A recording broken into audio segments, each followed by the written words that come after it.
অসংখ্য অগণিত নিয়ামত বান্দারে দিছিলাম, নিয়ামত খাবার পরেও আমি আল্লাহর প্রশংসা করলো না, আমি আল্লাহর গোলামি করলো না, মন গড়া জিন্দেগি চালাইলো, জাহান্নামীদেরকে গ্রাস করা হবে। যুবক ভাইরা আমার, উপায় থাকবে না, উপায় থাকবে না।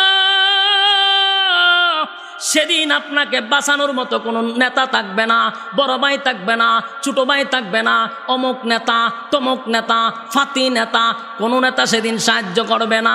আল্লাহ বলেন ইয়াউমা ইয়াফিরুল মারউ মিন আখিহি ওয়া উম্মিহি ওয়া আবি ওয়া সাহিবাতিহি ওয়া বানি।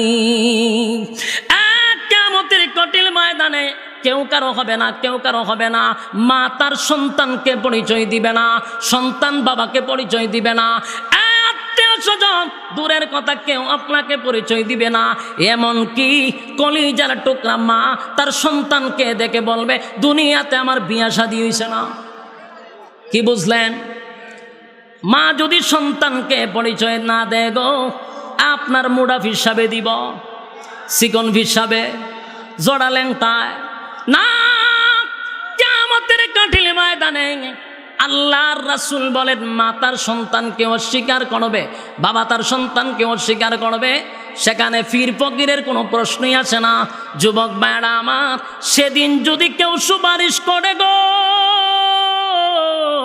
একমাত্র তোমার আর আমার নবী, নবী মুহাম্মাদুর রাসূলুল্লাহ সাল্লাল্লাহু আলাইহি ওয়াসাল্লাম। কিয়ামতের মাঠে যদি সুপারিশ কেউ করে, আল্লাহর নবী সুপারিশ করবে। কিন্তু সেদিনও কিছু মানুষের জন্য সুপারিশ করতে নবী যাবে, কিন্তু মাঝখানে পর্দা পড়ে যাবে।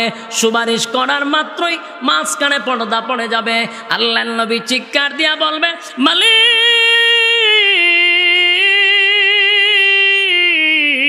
আপনি আমারে বলছেন হাসরের মাঠে সুপারিশ করার জন্য, মাঝখানে কেন পর্দা পড়ে গেল গো? আল্লাহর নবীকে জানায়া দেওয়া হবে, ওগো নবীজি কার জন্য সুপারিশ করবেন? এরা আপনার উম্মত নয়, আপনার রক্ত মাখা ইসলাম, দান দান বাঙ্গা ইসলাম দুনিয়াতে রেখে আসছিলেন আমানত। তারা আপনার ইসলামটারে মানুষের সামনে বিকৃত করছে, মন গড়া জিন্দেগি চালাইছে।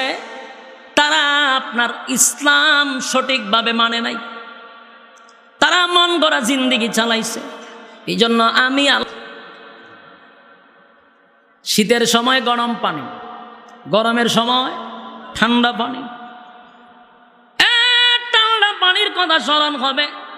ইল্লা হামিমা ওয়া গাসাকা, আল্লাহ বলেন আমি পানি দিব, 1000 বছর পানির জন্য চিৎকার দিবে, 1000 বছর পানির জন্য চিৎকার দিবে। এখন আপনারা কয়টা চিৎকার দেন পানির লেগে? চিৎকার দেওয়ার লাগে না টিউবওয়েল সাপ দিলেই হয়? টিউবওয়েল সাপ দিলে আমরা পানি পাই। আল্লাহ বলেন 1000 বছর চিৎকার দিবে রে, কিন্তু সেদিন বান্দার কথার জবাব দেওয়া হবে না। আর দুনিয়াতে যৌবনকালে যদি আল্লাহকে একটা ডাক দেয়, আমার আল্লাহ বলেন একটা ডাকে 70 বার আমি আল্লাহ বান্দার জবাব দিয়া দেই। জোরে কান সুবহান। 70 বার জবাব দেয়। আর কিয়ামতের মাঠে জাহান্নামের ভিতরে 1000 বছর চিৎকার দিবে, এরপরেও জবাব দেওয়া হবে না, জবাব দেওয়া হবে না। যুবক ভাই, দিলের কান লাগায় শুনেন, আমার আল্লাহ বলেন আমার দয়া মায়া বেশি। বাংলা প্রথমেই বলেছি সৃষ্টি জগতের মধ্যে তোরে শ্রেষ্ঠত্ব দিছিলাম, আমি তোরে সুন্দর করে বানাইছিলাম, হাত লাগাইয়া বানাইছিলাম। সব কিছু করার পরেও মন গড়া জিন্দেগি চালাইলি। আমার দেওয়ার সময় তুই আর্জেন্টিনার রে দিলি, আমার দেওয়ার সময়টা ব্রাজিল রে দিলি, বন্ধু বান্ধবের আড্ডায় দিলি। আর আমি যখন সময় চাই বান্দা জবাব দেয় আমার সময় নাই। বাস্তব না বাস্তব? আল্লাহ বলেন এখন দে, আমার না নিয়ামত খাইলি, আমি না তোরে নিয়ামত দিলাম, আমার তো দিলি না। আমার পড়ে, আমারে দিলি না। জাহান্নামের ভিতরে যখন ফালানো হবে, 1000 বছর চিৎকার দিবে শুধু পানির জন্য। আল্লাহ জবাব দিবে, নাফরমানরা কি চায়? ফেরেশতারা বলবে আল্লাহ পানি চায়।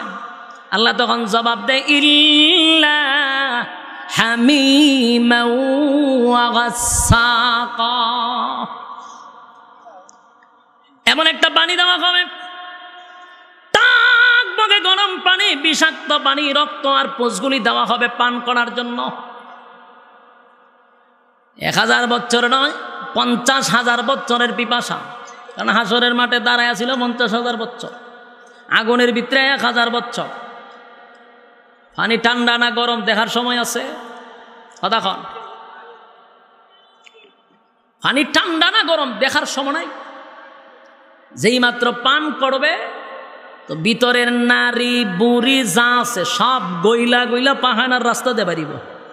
أفحسبتم أنما خلقناكم عبثا وأنكم إلينا لا ترجعون। আল্লাহ বলেন অনর্থক বানাইছি না, অকারণে বানাইছি না, নিষ্প্রয়োজনে বানাইছি না। মোহনপুরের ভাইয়েরা দিলের কানটা লাগায়া শুনেন, আল্লাহ অনর্থক আমাদেরকে বানাইছে না। প্রশ্ন যদি করেন তাহলে কেন বানাইছেন, আল্লাহ জবাব দিতেছে, ওয়ামা খালাকাতুল জিন্না ওয়াল ইনসা ইল্লা লিয়াবুদুন। আল্লাহ বলেন মানব আর দানব দুই জাতিরে বানাইছি ইবাদতের জন্য। যদি ইবাদত না করেন, এরপরও আল্লাহ বলছে, وَلَقَدْ زَرَعْنَا لِجَهَنَّمَ كَثِيرًا مِنَ الْجِنِّ وَالْإِنسِ। আল্লাহ বলেন ইবাদত যদি না করস আগুন দিয়া জ্বালাবো আর পোড়াবো। তাহলে কি বুঝলেন? অনর্থক বানাইছে। কিসের জন্য? ইবাদতের জন্য। ইবাদত না করলে আগুন দিয়া জ্বালাবে আর পোড়াবে। তাহলে আল্লাহ আমরা ছাইরা দিত না। বলুন ছাইরা দিব? ছাড়বে না। আল্লাহ বলেন আমি তোমাদেরকে বানাইছি ইবাদতের জন্য। সমগ্র সৃষ্টি জগৎ আমি বানাইছি তোমাদের গোলামি করার জন্য, আর তোমারে বানাইছি আমার গোলামির জন্য। ফয়সালা এটাই। আল্লাহ নিজে বলতেছেন, وَقَضَى رَبُّكَ أَلَّا تَعْبُدُوا إِلَّا إِيَّاهُ। আল্লাহর সিদ্ধান্ত আমাদেরকে জানাইয়া দিচ্ছেন, একক ফয়সালা আল্লাহর। গোলামি চলবে কার? গোলামি আল্লাহর চলবে। এটা আল্লাহর একক সিদ্ধান্ত যে তোমরা গোলামি করবা আমার। আমার পাওনা দিয়া দাও। আমাদের প্রতি বড় পাওনা হলো আল্লাহর। তার কারণ একটা মাছকে যদি পানির নিচে রাখেন, সে যেইভাবে পানিটার নিচে ডুবন্ত অবস্থায় থাকে, ঠিক পৃথিবীর প্রতিটা মানুষ আমরা আল্লাহর নিয়ামতের মধ্যে এইভাবে ডুববে আছি। কোনো অস্বীকার করার সিস্টেম আছে? আল্লাহ বলতেছেন,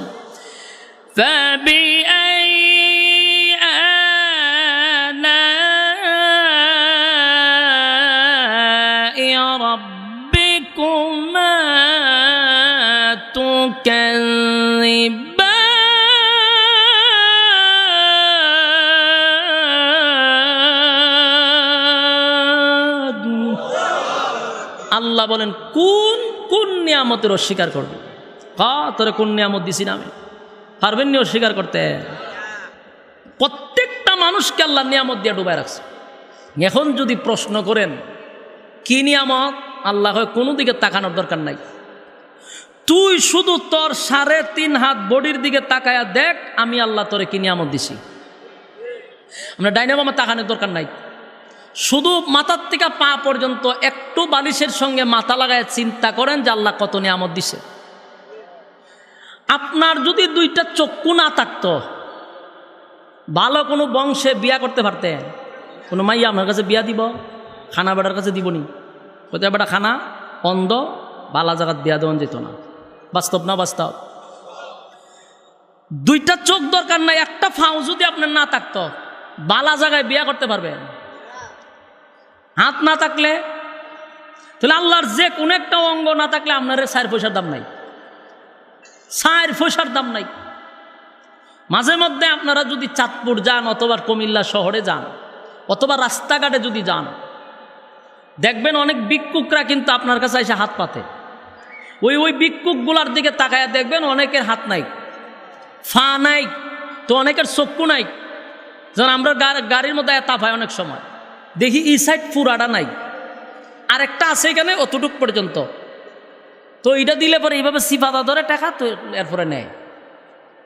4 পয়সার দাম আছে এরার সাথে কেউ সেলফি তুলে, আপনারা যদি মাতুন না আমার সাথে কথা কই না, এখানে সেলফি তুলিনি কেউ, হোটেলও নিয়ে কফি খায়, ফেসবুকে এরা নিয়ে ছবি ছাড়ে না, কেন? 4 পয়সার দাম নাই।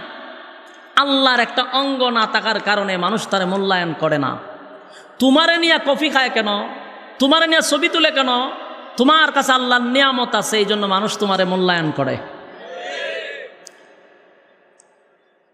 আমরা যদি আমাদের 3.5 হাত বডির দিকে তাকাই তাহলেই বুঝতে পারবো আল্লাহ আমাদেরকে কি পরিমাণ নিয়ামত দিচ্ছে। সুবহানাল্লাহ। যুবক ভাই, রব্বে কারীম বলেন পা থেকে মাথা পর্যন্ত যদি একবার শুধু তাকায়া দেখ আমি আল্লাহ তোরে কি পরিমাণ নিয়ামত দিছি।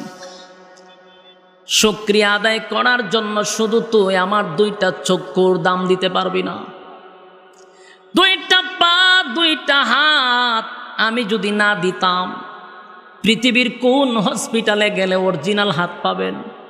পাইবেন না আপনারা? যুবক ভাইরা আমার, আল্লাহ রাব্বুল আলামিন বলেন অসংখ্য অগণিত নিয়ামত দিয়া তোদেরকে দুনিয়ায় পাঠাইছি, আমি কোনো ট্যাক্স চাই না, আমার যে নিয়ামত খাস অসংখ্য নিয়ামত দিয়া তোদেরকে ডুবায়া রাখছি। বান্দা আমি তোদের কাছে কোনো কিছু চাই না, শুধু চাই ইবাদতের জন্য বানাইছি, গোলামিটা শুধু করবি আমি আল্লাহ। আমি সারা অন্য কারো কাছে চাইলে আমি আল্লাহ সহ্য করতে পারি না।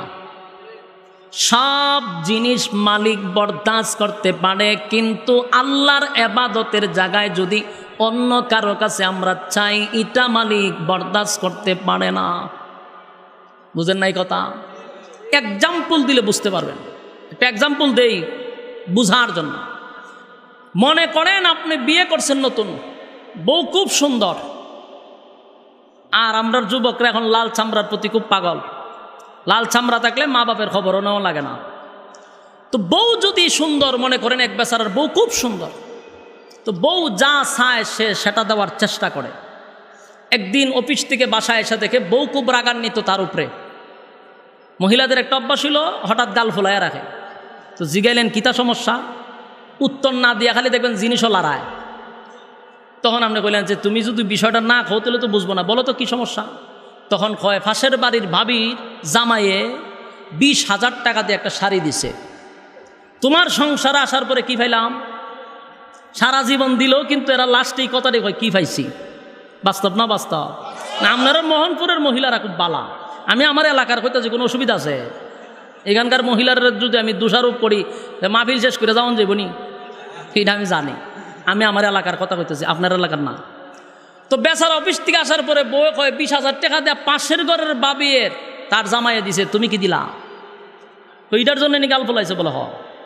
যাক, বউরে বুঝায় টুজায় বলছে যে আমার তো বেতন টেতন পাইছি না, সামনের মাসও দিয়া দিন। বেচারা রেন টেন কইরা বউরে শাড়ি একটা দিছে, কারণ গাল ফলাইয়া রাখছে। বউরে দিছে, বউ খুব খুশি। কিছুদিন পরে আবার আইসা দেখা, আবার যেই সেই কথা কয় না, জিনিসপত্র খালি লড়ায়। সমস্যা কি? কথা কয় না, খুব রাগ। যারে তুমি যদি না কওতে তো বিষয়টা বুঝবো না। কয় পাশের বাড়ির বাবি জামাইয়ে 3 ভরি স্বর্ণ দিয়ে একটা নেকলেস বানাই দিছে, তুমি কি দিছ? বেচারা কয় সর্বনাশ, এখন যে আবদার করছে এত টাকা পামুকো, ও কেমনে ভাই ভাইটা আমি তো জানি না, পাল্লা দিয়া চলতে হবে। বেচারা এখন রেন করলো, রেন কইরাই না বউরে এই স্বর্ণ দিছে, বউ খুব খুশি। মোট কথা হলো বউয়ের আবদার রক্ষার্থে যা চায় সে তা দিতে রাজি, তাও বউয়ের মুখের হাসি দেখতে চায়। কিন্তু একদিন আইসা দে বউ খুব রাগ, এদিন সারা রাত্র তার রাগ ভাঙাইতে পারে না। সকালে জিগায় তুমি যদি না কও, সব জিনিস চাওয়া মাত্রই দিতেছি, এখন এইভাবে গাল ভোলায় রাখলে তো হবে না, বলো কি চাও। তখন সে কয় পাশের বাড়ির একটা ছেলেরে আমার খুব ভাল লাগছে, হ্যাঁ আইনা না দিলে আর ঘর সংসার করতাম না। আপনার কাছে আমার প্রশ্ন, কোন স্বামী এটা মাইনা নিব? কথা কই না দি বালা স্বামী যদি হয় গাল দে ফুলাইছেন, গাল এমনি সে চালাইব, বলে ওখান যেটা চাইছস সব বনাশ করে লাইছস। জামাই তো দূরের কথা, তোরে আমি এখন ফাড়াত বাইতালাম ওদুরা। বাস্তব না বাস্তব? কোন স্বামী এটা মাইনা নিতে পারেনি। আর আইনা তো দূরের কথা, আরেকজনের সাথে হাসি দিছে, এটাই তো সহ্য হয় না। কথা কয় না? ঠিক আল্লাহ বলেন সব সহ্য করতে পারি, আমার জায়গা যদি আরেকজনের কাছে তুই চাস, আমি আল্লাহ এটা সহ্য করতে পারি না। এই জন্য সব গুনাহ মাফ হয়, শিরিক গুনাহ মাফ হয় না। আল্লাহর একক সিদ্ধান্ত হলো ইবাদত চলবে আমার, অন্য কারো না। যুবক ভাই, রব্বে কারীম বলেন আমি তোরে বানাইছি মহব্বত কইরা, আমি তোরে নিজের হাত কুদরতি হাত দিয়া তোরে বানাইছি। বান্দারে ফেরেশতা বানাইছি হুকুম দিয়া, আসমান জমিন বানাইছি হুকুম দিয়া, তোরে আমি আল্লাহ বানাইছি কুদরতি হাত দিয়া। তোরে বানানোর পরে 4টা কোয়ালিটি সম্পূর্ণ করছি, তোরে সুন্দর বানাইছি সবচেয়ে বেশি। আর 4টা কসম করে বলছি তোরে সুন্দর কইরা বানাইছি। 3 ফলের কসম, জাইতুন ফলের কসম, সিনাই পর্বতের কসম, মক্কা নগরীর কসম। 4টা কসম করে বলছি বান্দা তোর থেকে সুন্দর করে আমি কাউরে বানাই নাই। এত সুন্দর করে বানাইলাম কেন রে বান্দা? শুধুমাত্র কেবলমাত্র গোলামি করবি আমি আল্লাহ। নিয়ামত কম দেয় নাই। যুবক ভাই, অসংখ্য অগণিত নিয়ামত আমার আল্লাহ আপনারে আমারে দিছে। নিয়ামত পাওয়ার পরেও যদি মন গড়া জিন্দিগি আমি আর আপনি চালাই রে, আমার আল্লাহ প্রত্যেকটা মানুষকে নিয়ামতের মধ্যে ডুবায়া রাখছে। এমনকি সকালেও যদি আমার আল্লাহরে আপনি গালি দেন, বিকাল বেলা আমার মালিক আপনার জন্য খানা রেডি রাখবে। যুবক ভাই, রব্বে কারীম বলেন আমি মহব্বত করে বানাইছি শুধুমাত্র কেবলমাত্র আমার গোলামির জন্য। বান্দা তুই আমার গোলামি করবি, অন্য কারো কাছে তুই চাইবি না। তোরে বড় মহব্বত কইরা বানাইছি, এতগুলো নিয়ামত দিলাম গো। আমার যদি একটা চক্ষু না থাকতো 4 পয়সার দাম নাই, পা 2টা না থাকলে দাম নাই, হাত 2টা না থাকলে কোনো দাম নাই। যুবক ভাইরা আমার, বনি ইসরাইলের একজন যুবক ছিল। ওই যুবক 500 বছর আমার আল্লাহর ইবাদত করছে। আপনার আর মোহনপুর সুবহানাল্লাহ আসেনি? কোন সময় কণ্ঠাটা বললে 500 বছর ইবাদত করছে। 1টা 2টা বছর নয় গো, 500 বছর, 500 বছর একা দ্বারা ইবাদত করছে, তাও একটা দ্বীপের মাঝখানে। চতুর্দিকে সাগর আর মাঝখানে একটা দ্বীপ। ওই দ্বীপের মধ্যে লোকটা আল্লাহর ইবাদত করত। সাগরের পানি লবণাক্ত, পান করা যায় না। দ্বীপের মধ্যে খানারও কোনো ব্যবস্থা নাই। লোকটা বাঁচলো কেমনে? তার আশেপাশে কেউ ছিল না, শুধুমাত্র একজন ব্যক্তি একা দাঁড়ায় 500 বছর ইবাদত করছে। কি খাইলো, কি পান করলো? কারণ সাগরের পানি লবণাক্ত, আশেপাশে বাড়িঘর নাই, সাগরের মাঝখানে। ওই লোকটা যে আল্লাহর ইবাদত করত, আমার আল্লাহ দ্বীপের মধ্যে একটা মিষ্টি পানির নহর কইরা দিছে। আঙ্গুল বরাবর একটা ছিদ্র দিয়া পানি বাহির হইত, মিষ্টি পানি খাইত, মিষ্টি পানি পান করত। আর একটা ডালিম গাছ গাছ আমার আল্লাহ লাগায়া দিল, ওই গাছের ডালিম পাইরা খাইতো, প্রতি ওয়াক্তে 3টা ডালিম খাইতো, আর 24টা ঘন্টা আমার আল্লাহর ইবাদত করতো রে। 500 বছরের ভিতরে তার আমল নামায় একটা গুনাহ নাই। এত ইবাদত করত। ওই লোকটা মালিকের ইবাদত করছে রে। তার জীবনের শেষ একটা ইচ্ছা ছিল, আমার আল্লাহর কাছে দোয়া করছে, আরে মালিক, আমি যেদিন দুনিয়া থেকে বিদায় হয়ে যাব, আমার একটা দোয়া তুমি কবুল করো। আমি যেন ইবাদত করা অবস্থায়, নামাজরত অবস্থায়, তোমার সেজদারত অবস্থায় আমার যেন মৃত্যু হয়। 2 নাম্বার হলো, আমার লাশটার মধ্যে যেন কোনো ধরনের পোকামাকড় না ধরে, একেবারে টাটকা থাকে, আমার লাশটা যেন না পচে। আমার কিয়ামতের ময়দানে সেজদারত অবস্থায় আপনি আমার উঠাইবেন। আল্লাহ তার দোয়াটা কবুল করছে।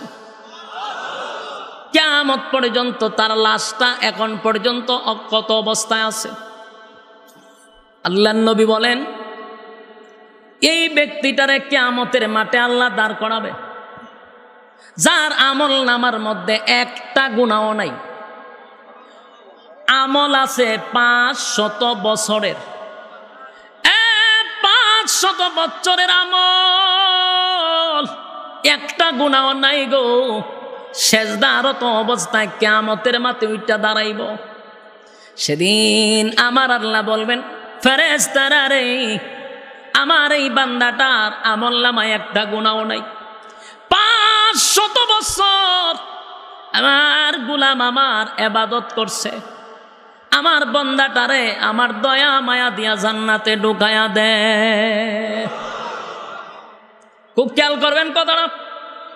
আল্লাহ বলছেন, আমার দয়া মায়া দিয়া বান্দারের জান্নাতে ঢুকায়া দে। এবার বান্দারে যখন ফেরেশতা জান্নাতে লইয়া যায়, বান্দা কয়, দাঁড়ান, এ মালিক,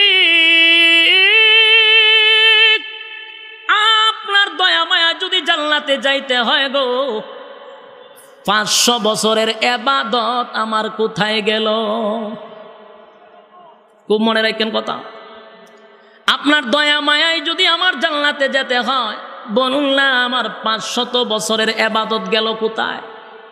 আল্লাহ তার কথার কোনো জবাব না দিয়া ফেরেশতারে আবারও বললেন, আমার বান্দাটারে মায়া দয়া কইরা জান্নাতে ঢোকায়া দাও। কিন্তু আবার দাঁড়াইছে না, হইতো না। আপনার দয়া মায়ায় যদি জান্নাতে যাইতে হয়, তাহলে 500 বছর আমি কিতা করছি? আমার আমল গেল কই? আল্লাহ কয়ে, রে দয়া মায়া কইরা দিছিলাম, ভাল লাগছে না, আয়গা না, তোর আমল না আমার মধ্যে কোনো গুনাহ নাই। 500 বছরের ইবাদত দিয়া যদি তুই জান্নাতে যাস, তোর দয়া মায়া কইরা জান্নাত দিছিলাম, তোর ভাল লাগছে না, তাই 500 বছরের হিসাব দিই তোর। সে দয়া মায়া কইরা জান্নাতে পাঠাইছিল, এটা তো সুজা জান্নাত ছিল, কিন্তু এ যখন হিসাব চাইছে, এই বেজালও পড়ছি না। 500 বছরের হিসাব না হইব, এই বেজালটা কিন্তু সেটা কেনছে। আল্লাহ হয় সুবিচার মতে বিচার হবে, বিচার হবে সুবিচার। আল্লাহ হয় ইবাদত করছে কত বছর? বলে 500 বছর। 500 বছর যে তুমি ইবাদত করলা, আমি যে তোমারে 500 বছর ইবাদত করার সুযোগ দিলাম। 2 নাম্বার কথা হলো, 500 বছর যে তুমি ইবাদত করছো, আমি যে তোমারে আমার 2টা চক্ষু দিলাম, এই 2টা চক্ষু যদি মনে করো 500 বছরের ইবাদতের এই আমল দিয়া কি 2টা চক্ষু কিনা সম্ভব? আল্লাহ কয়, রে 500 বছরের ইবাদত দিয়া তুই 2টা চক্ষু কিনতে পারবি? সুবিচার মতো তো কিনা যায় না। কে কয়? বনি ইসরায়েলের ব্যক্তি কয়, সুবিচার মতে তো আল্লাহ 500 বছরের আমল দিয়েও চোখ পাওয়া যায় না। আল্লাহ হয়তো প্রথমেই তোর 500 বছর শেষ, এরপর আমি বাদ দিলাম। 2 নাম্বার কত হইল? তুই তো 500 বছর ইবাদত করলি, 500 বছরে কত লক্ষ ডালিম খাইছ হিসাব দে। তোরে যে দ্বীপের মধ্যে আমি মিষ্টি পানির ব্যবস্থা করে দিয়েছিলাম 500 বছর, মিষ্টি পানি খাইছ হিসাব দে। আমার ও আত্ম রইছু। এরপরে বান্দারা যখন ঠান্ডা লইয়া যায়, তাপের সুরে তার এমন পিপাসা লাগছে, পানির পিপাসায় তার জিহ্বা সব বেরিয়ে গেছে। এমন পিপাসা তার লাগলো, শেষে ফেরেশতারা কয় একটা গ্লাস পানি চাই। কয় পানি তো নাই, আমল দিয়া পানি নিতে হয়। কোথায় আমার আমল দিয়া দিলাম। কতটুকু আমল? বলে আমার অর্ধেক আমল, 250 বছরের আমল দিছি, একটু পানি দাও। 250 বছরের আমলে আধা গ্লাস পানি দেওয়া হয়েছে। পানি খাইছে কিন্তু তৃষ্ণা নিবারণ হয়েছে না। হলো পাগল হয়ে গেছে। আরো 250 বছরের ইবাদত দিলাম, ভাই আমার একটা গ্লাস পানি দাও, ঠান্ডা পানি, কলজাটা ঠান্ডা করি। আরো 1 গ্লাস পানি দেওয়ার পরে তার 500 বছরের ইবাদত শেষ নি। জান্নাতে যাইব কিতা দিয়া। এখন আল্লাহ কয় আরে দইরা এখন জাহান্নাম লইয়া যা জাহান্নাম। এখন জাহান্নামের নেয় আরে শিক্ষার দেয়, জাহান্নামে যায় আর জোরে জোরে শিক্ষার দেয়। আল্লাহ সুবিচারের দরকার নাই, সুবিচারের আপনার দয়া দিয়ে জান্নাতে বাড়াই দেন। ওহন লাইন নাই সুৎকেরে, এখন কয় সুবিচারের কোনো দরকার নাই, আপনার দয়া মায়া করি আমার জান্নাত দেন। যুবক ভাইরা আমার, কিয়ামতের ময়দানে কারো আমল দিয়ে কিন্তু জান্নাতে যাওয়া যাবে না। আল্লাহর অসংখ্য গলিত নিয়ামতের শুকরিয়া আদায় আমরা করতে পারবো না। ওই ব্যক্তিরা তখন আল্লাহর দয়া মায়ায় তারে জান্নাত দিয়া দিবে। সুবহানাল্লাহ। কারণ কিয়ামতের মাঠটা বড় ভয়ঙ্কর। আল্লাহর নবী নিজে কয় যে আমার কাছে যদি আল্লাহ হিসাব চাইতো, হিসাব দেওয়ার মতো যোগ্যতা আমি নবীরও নাই। আপনারা আওয়াজে বোঝা যায় খুব কষ্ট পাইছেন কথাটা। কোন আল্লাহর নবীর কাছে কি আল্লাহ হিসাব চাইব? কখনো চাবে না। কিন্তু নবী বুঝাইতে গিয়া বলছেন যদি আমার কাছেও হিসাবটা চায়, দেওয়ার মতো যোগ্যতা নেই। তাহলে যারাই জান্নাতে যাবে কার দয়ায়? এখন আপনারা যদি গন্তিলার ইবাদত করে কিতা করতাম? প্রশ্ন আসতে পারে, দয়া মায়া যদি জান্নাত দিতে ইবাদত করে কি করো?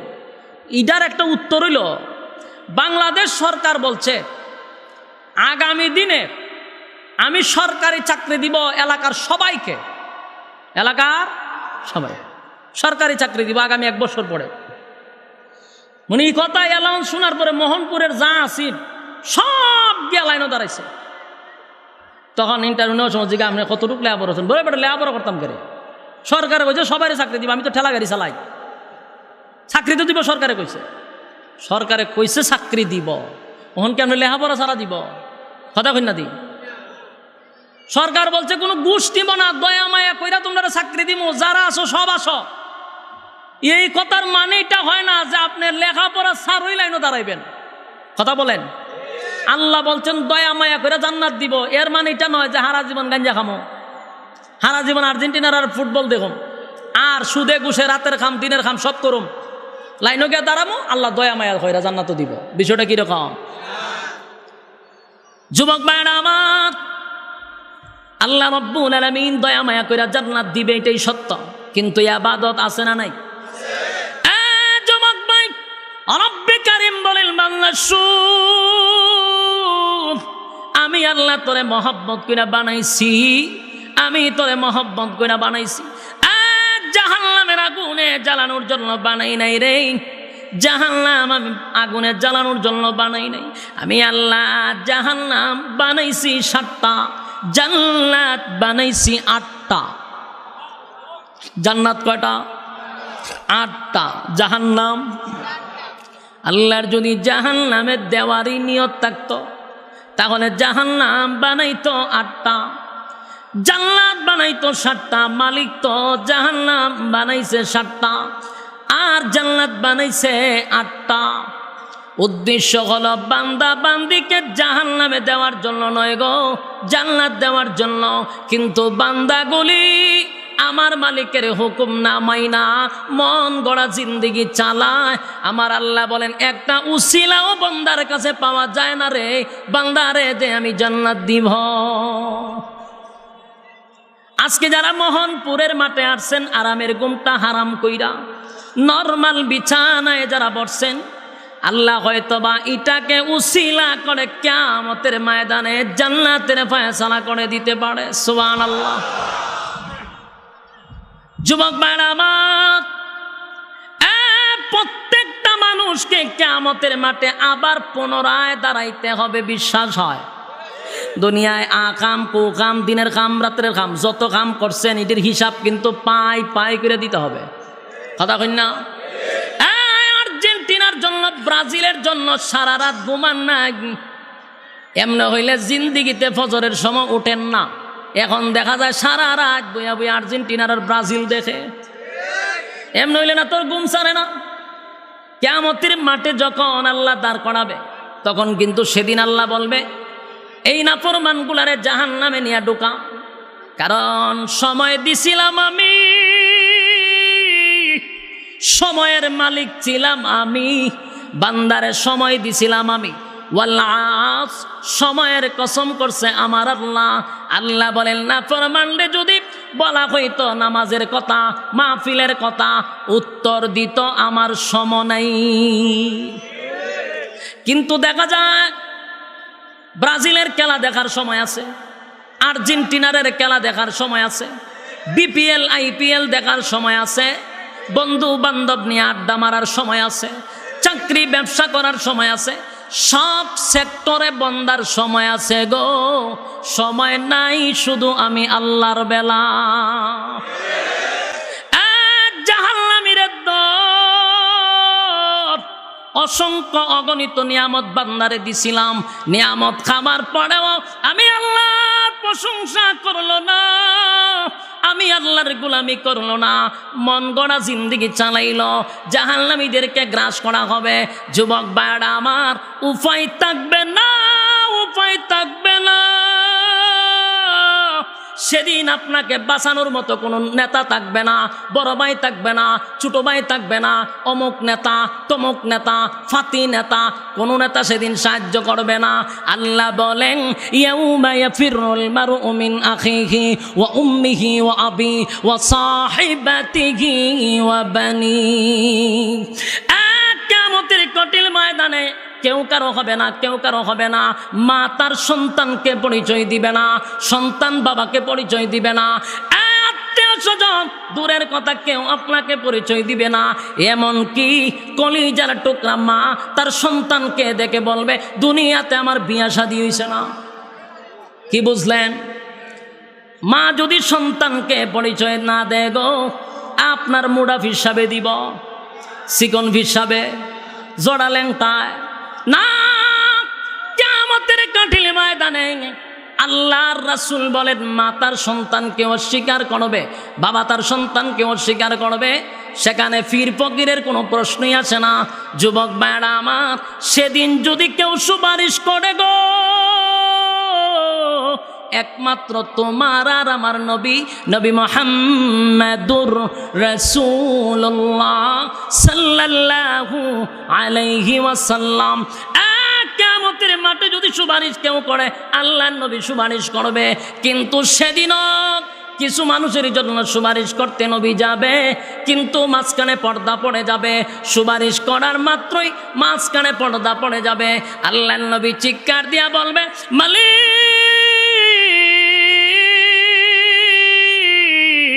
আপনি আমারে বলছেন হাসরের মাঠে সুপারিশ করার জন্য, মাঝখানে কেন পর্দা পড়ে গেল গো? আল্লাহর নবীকে জানায়া দেওয়া হবে, নবীজি কার জন্য সুপারিশ করবেন? এরা আপনার উম্মত নয়, আপনার রক্ত মাখা ইসলাম, দান দান বাঙ্গা ইসলাম দুনিয়াতে রেখে আসছিলেন আমানত। তারা আপনার ইসলামটারে মানুষের সামনে বিকৃত করছে, মন গড়া জিন্দেগি চালাইছে। তারা আপনার ইসলাম সঠিকভাবে মানে নাই, তারা মন গড়া জিন্দেগি চালাইছে। এই জন্য আমি শীতের সময় গরম পানি, গরমের সময় ঠান্ডা পানি, ঠান্ডা পানির কথা স্মরণ হবে। ইল্লা হামিমা ওয়া গাসসাকা, আল্লাহ বলেন আমি পানি দিব 1000 বছর পানির জন্য চিৎকার দিবে। 1000 বছর পানির জন্য চিৎকার দিবে। এখন আপনারা কয়টা চিৎকার দেন পানির লেগে? চিৎকার দেওয়ান লাগে না টিউবওয়েল চাপ দিলেই হয়? টিউবওয়েল চাপ দিলে আমরা পানি পাই। আল্লাহ বলেন 1000 বছর চিৎকার দিবে রে, কিন্তু সেদিন বান্দার কথার জবাব দেওয়া হবে না। আর দুনিয়াতে যৌবনকালে যদি আল্লাহকে একটা ডাক দেয়, আমার আল্লাহ বলেন একটা ডাকে 70 বার আমি আল্লাহ বান্দার জবাব দিয়া দেই। জোরে কনসুমা 70 বার জবাব দেয়। আর কিয়ামতের মাঠে জাহান্নামের ভিতরে 1000 বছর চিৎকার দিবে, এরপরেও জবাব দেওয়া হবে না, জবাব দেওয়া হবে না। যুবক ভাই, দিলের কান লাগায় শুনেন, আমার আল্লাহ বলেন আমার দয়া মায়া বেশি। বাংলা প্রথমেই বলেছি সৃষ্টি জগতের মধ্যে তোরে শ্রেষ্ঠত্ব দিছিলাম, আমি তোরে সুন্দর করে বানাইছিলাম, হাত লাগাইয়া বানাইছিলাম। সব কিছু করার পরেও মন গড়া জিন্দিগি চালাইলি। আমার দেওয়ার সময় তুই আর্জেন্টিনার রে দিলি, আমার দেওয়ার সময়টা ব্রাজিল রে দিলি, বন্ধু বান্ধবের আড্ডায় দিলি। আর আমি যখন সময় চাই বান্দা জবাব দেয় আমার সময় নাই। বাস্তব না বাস্তব? আল্লাহ বলেন এখন দে, আমার না নিয়ামত খাইলি, আমি না তোরে নিয়ামত দিলাম, আমার তো দিলি না। আমার দেয়া নিয়ামত পাওয়ার পরে আমারে দিলি না। জাহান্নামের ভিতরে যখন ফালানো হবে 1000 বছর চিৎকার দিবে শুধু পানির জন্য। আল্লাহ জবাব দিবে নাফরমানরা কি চায়? ফেরেশতারা বলবে আল্লাহ পানি চায়। আল্লাহ তখন জবাব দেয় ইল্লা হামিমা ওয়া গাসসাকা, এমন একটা পানি দেওয়া হবে টকবকে গরম পানি, বিষাক্ত পানি, রক্ত আর পুঁজগুলি দেওয়া হবে পান করার জন্য। 1000 বছর নয়, 50,000 বছরের পিপাসা।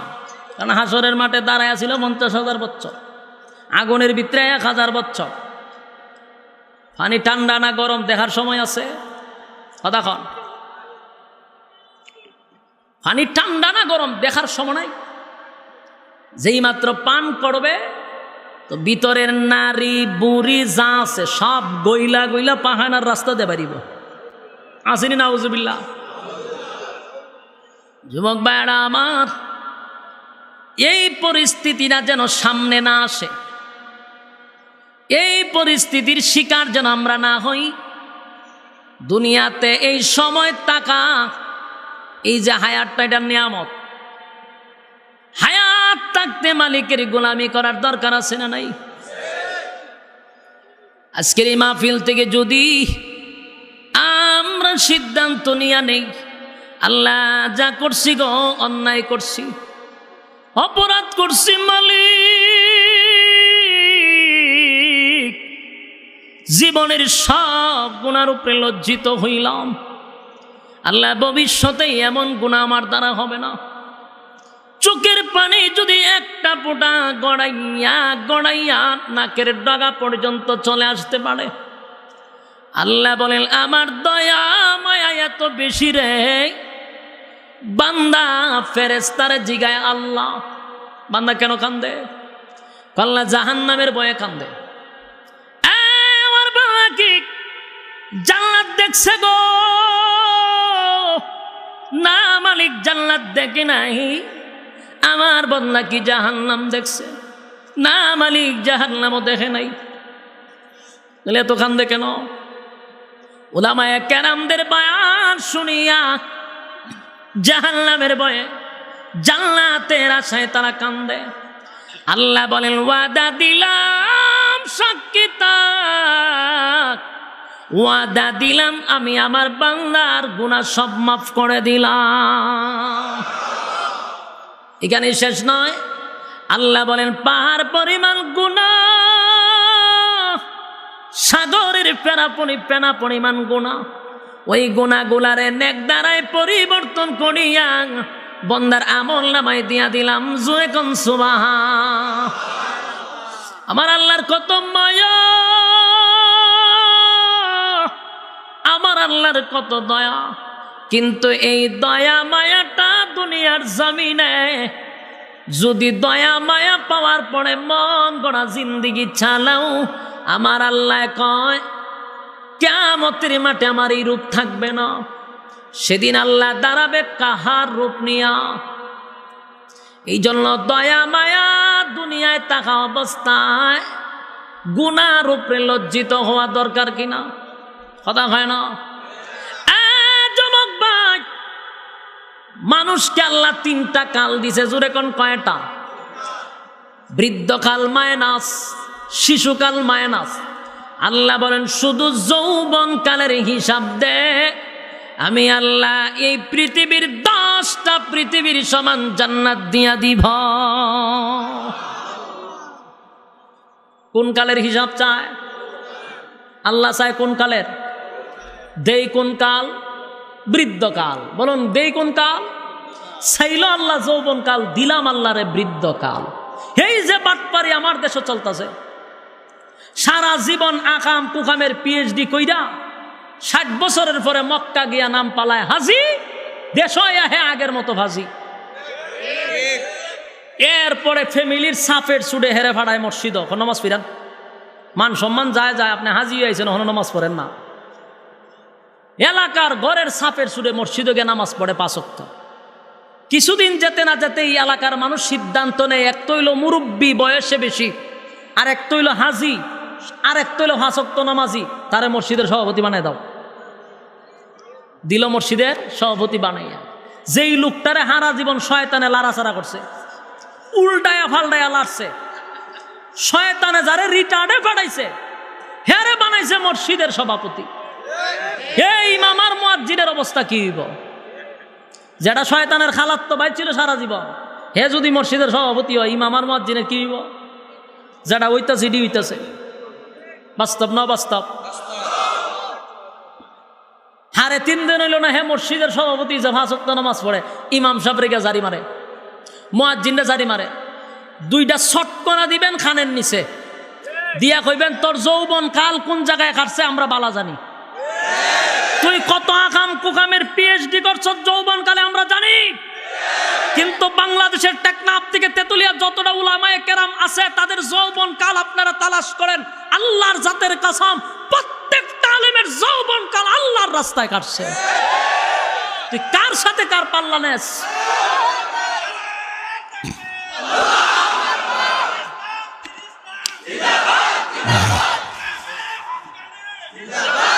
সম্মানিত সুধী, আমি আপনার বাস্তব কথা বললাম। আমার কথাটা শোনার পরে আবার বালিশের সঙ্গে মাথা লাগাই চিন্তা করবেন। যতটা মসজিদের ইমাম আছে, যতটা মাদ্রাসার শিক্ষক আছে, বলুন আমাদের যৌবন কাল কি ক্লাবে কাটছে না সারা জীবনে এই লাইনে?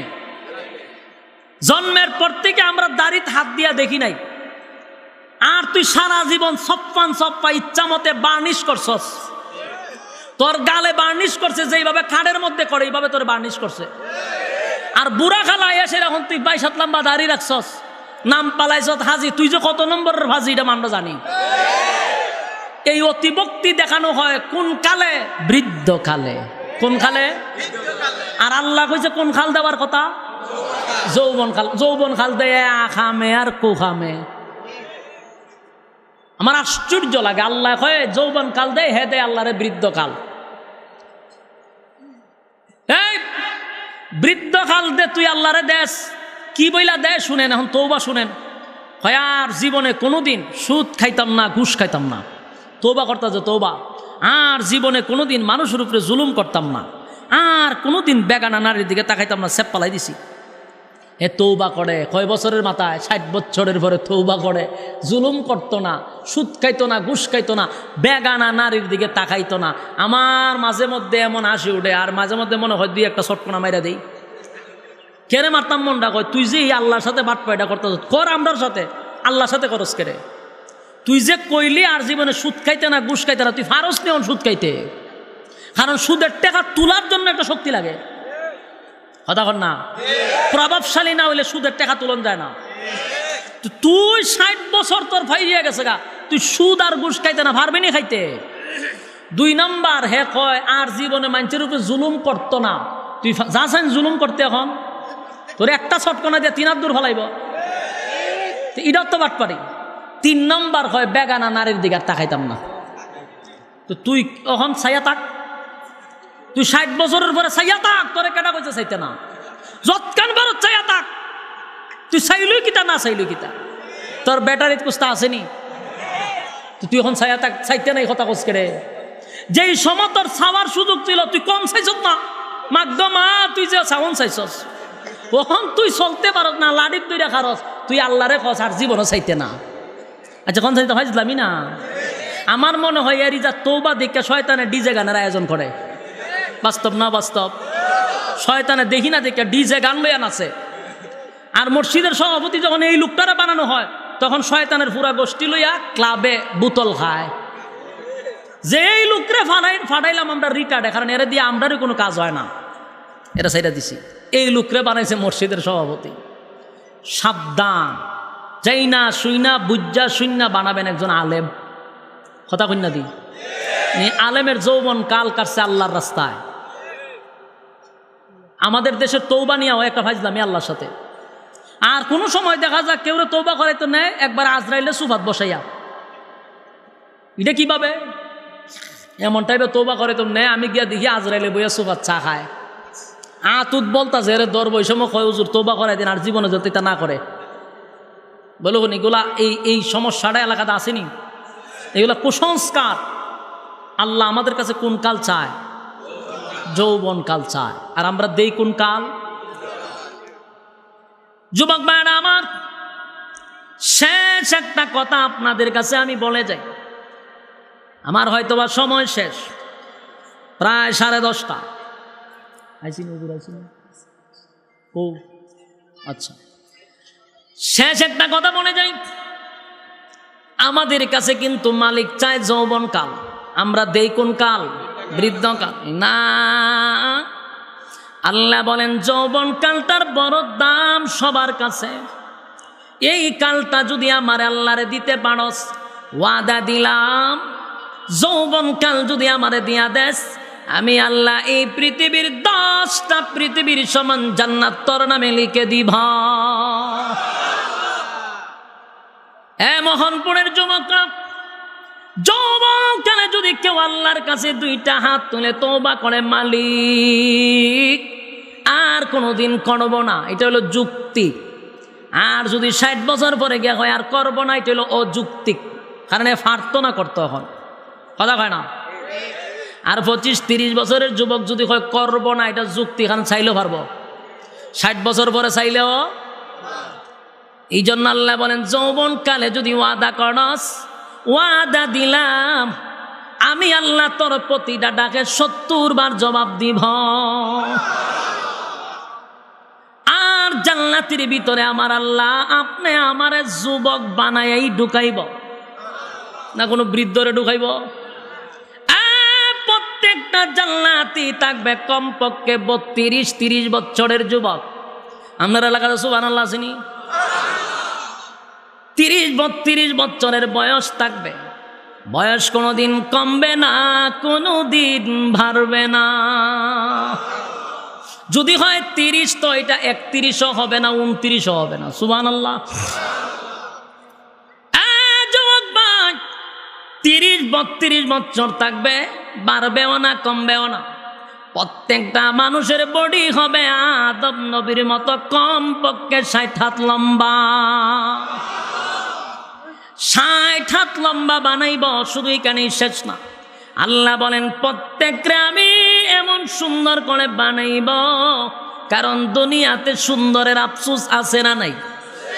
কালো মানুষ সারাটা দিন চায় আয়নার সামনে খালি কেমনে সুন্দর হইতো, কথা হয় না? আর যে একবারে বেশি খালা রাগ করে আয়নার সামনেই জানা ইজা চেহারা দেখে কি দরকার। আর যেই লোকটা সুন্দর বারে বারে আয়নার সামনে গিয়া হয় মাশাল্লাহ, যে সুন্দর চেহারা যে কোনো মানুষ দেখলে আই লাভ ইউ হইব, আমার চেহারা খারাপ না, আছে না নাই? তাহলে কালো মানুষ সুন্দর হতে চায়, সুন্দর মানুষ কোনোদিন খালা হইতে চায় না, কথা হয় না দি? তাহলে বোঝা গেল কালো মানুষের আফসোস না হলো সুন্দর হতে চায়, দুনিয়াতে সম্ভব, কথা কই না দি? ফাত্তর দা বসাইলে সুন্দর হইবনি। আল্লাহ বলেন সেই আফসোস আমি পুরা করব জান্নাতে, সুবহানাল্লাহ। আর প্রত্যেকটা জান্নাতীর চেহারা হবে ইউসুফ আলাইহিস সালাতু ওয়াস সালামের মতো। আমরা সব আশা আল্লাহ জান্নাতে পূর্ণ করবো, সুবহানাল্লাহ সুবহানাল্লাহ।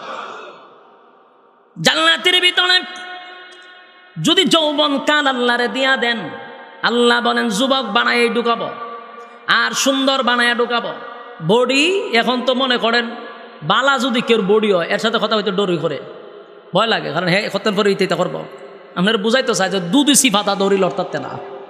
তো যার বডি নাই, আমার মতো বডি যাদের আছে, তা আমরা তো অসহায়। আফসুস কিন্তু ভিতরে আছে, কথা কই না দি? সবার আফসুস আছে যদি এর মতো এরকম একটা বডি হইতো, কিন্তু এই আশার জীবনে আল্লাহ পূরণ করব দুনিয়ায়, এটা পূরণ হবে জান্নাতে, সুবহানাল্লাহ কই না? প্রত্যেকের বডি হবে 60 হাত লম্বা। এই সময় আমরা যদি এমনি দেন তিনটা বহুত পাহাড় হয়ে যাবো গা, কথা কই না দি? ফন্ড আত্ম নিম্নে বুকটা হইব না, বিশ্বাস হইতেছেন আপনারা? ফন্ড আত মিনিমাম বুকটা ফাঁস হবে। জান্নাতের ভিতরে আল্লাহ এরকম বডি বানাইবো, বিশ্বাস হয়নি? এইখানে শেষ নয় গো, এরপর আফসুস আছে। জান্নাতের ভিতরে আরো আফসুস পুরানো হবে। এরপরে কণ্ঠেরও আফসুস আছে অনেকের। গানও টান দিলে অনেক সময় দেখা যায় বউয়ের দরজা লাগায় বাইরিয়া জায়গা জিগা তুমি বাড়ি লাগে রেখো, তোমার যে বেমানি আর ছাগলের বেমানি তো এক যা, তো গরতা হন কেমনে মনের মধ্যে সময় কষ্ট লাগে না, কণ্ঠ বালা না, বউ উঠে গেছে গা। আল্লাহ কয় এই আফসুস জান্নাতে থাকবে না। আপনারা আওয়াজে বোঝা যায়, এটা আমি মনে হয় গল্প কইতাছি আপনার কাছে। জান্নাতে কণ্ঠ কার মতো হবে? দাউদ নবীর মতো, সুবহানাল্লাহ। দাউদ পয়গম্বরের কণ্ঠ কেমন ছিল জানেন? দাউদ নবী টান দিলে পড়ে সমুদ্রের মাছগুলি দাঁড়ায়া যাইত, সুবহানাল্লাহ। আসেনি?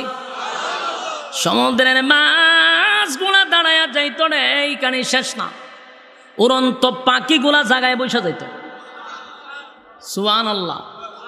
এমন একটা কণ্ঠ আল্লাহ আপনি আমারে দিবে, সুবহানাল্লাহ।